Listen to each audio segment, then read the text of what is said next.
እሺ ተማሪዎቼ አሁን ደግሞ ማቀርብላችሁ ስለ አንድ ታይፕ ኦፍ ኢላስቲሲቲ ሞዱለስ ነው which is called bulk modulus ኦኬ bulk modulus ምን ማለት ነው?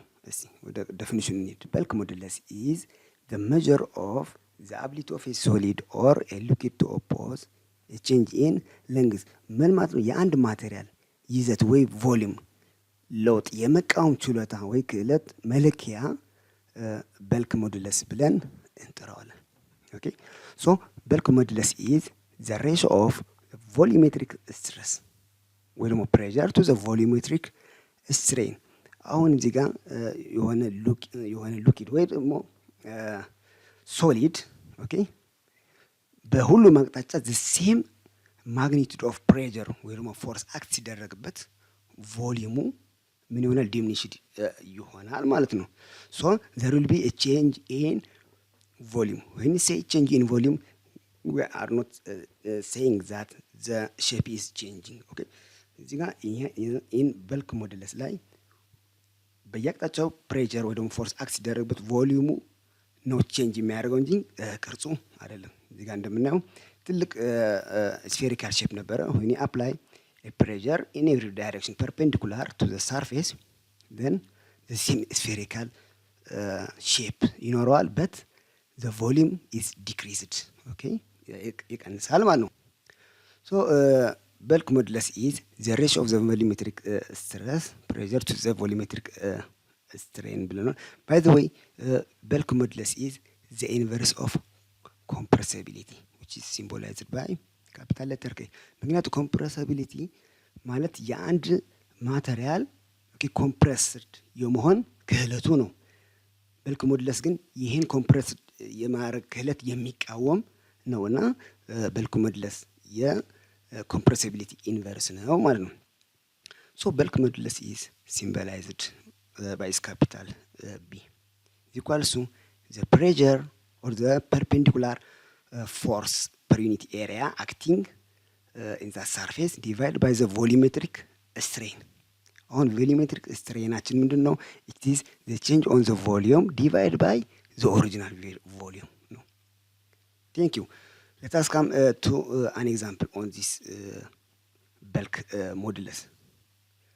ምንድን ነው የሚለው? a metallic cube of side 100 centimeter is subjected to a uniform force acting normal to the whole surface of the cube።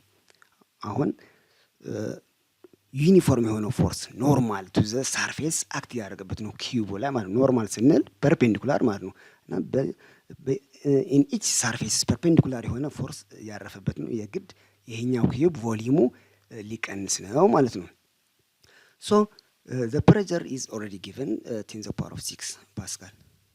If the volume changes by 1.5 times 10 to the power of negative 5 okay meter cube, so we are asked to calculate the bulk modulus of the material. Okay, let us come to the solution. ፈረስ ሁሌ እንደምንሰራው ጊቭን ማውጣት አለብን። ጊቭን ካወጣን በኋላ ሪኳየርዱን እንጽፋለን። ዘን ወደ ሶሉሽኑ ቀጥታ እንሄዳለን ማለት ነው። ኪዩቡ ላይ አፕላይ ያደረገው ወይም አክት ያደረገው ፕሬሸራችን 10 to the power of 6 ፓስካል ነው። the length of the cube is 100 ሴንቲሜትር።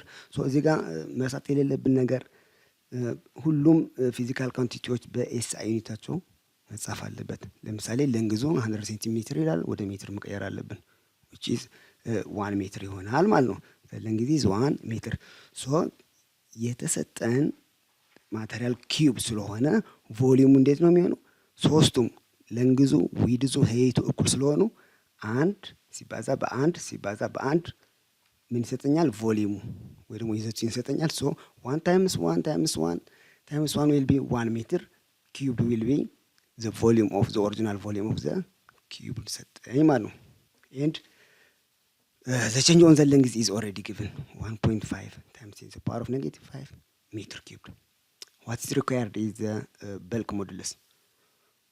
Okay, bulk modulus is given by the formula of the negative of the pressure multiplied by the original volume over the change in volume. So now directly ቁጥሮችን ነው የምንተካው። the pressure is 10 to the power of 6 and the volume is 1 meter cubed and the change in the volume is 1.5 times 10 to the power of negative 5 meter cubed. So dividing the numerator by the denominator, we will have the bulk modulus to be 6.6 times 10 to the power of positive 10 ፓስካል። ለምንድን ነው እዚህ ጋር ኔጌቲቭ ያደረግንበት? ቼንጅ ኢን ቮሊዩማችን የግድ ፕሬዠር ሲያርፍበት ቮሊዩም ስለሚቀንስ ሶ ፋይናል ቮሊዩም ማይነስ ዘ ኢኒሻል ቮሊዩም ዊል ጊቭ አስ ኔጌቲቭ። ሶ ዌን ማልቲፕላይ ባይ ዚስ ኔጌቲቭ ዘ አውተር ኔጌቲቭ ዘ በልክ ሞዱለስ ዊል ቢ ፖዚቲቭ። አመሰግናለሁ። ሼር፣ ሰብስክራይብ፣ ላይክ ማድረግ እንዳትረሱ።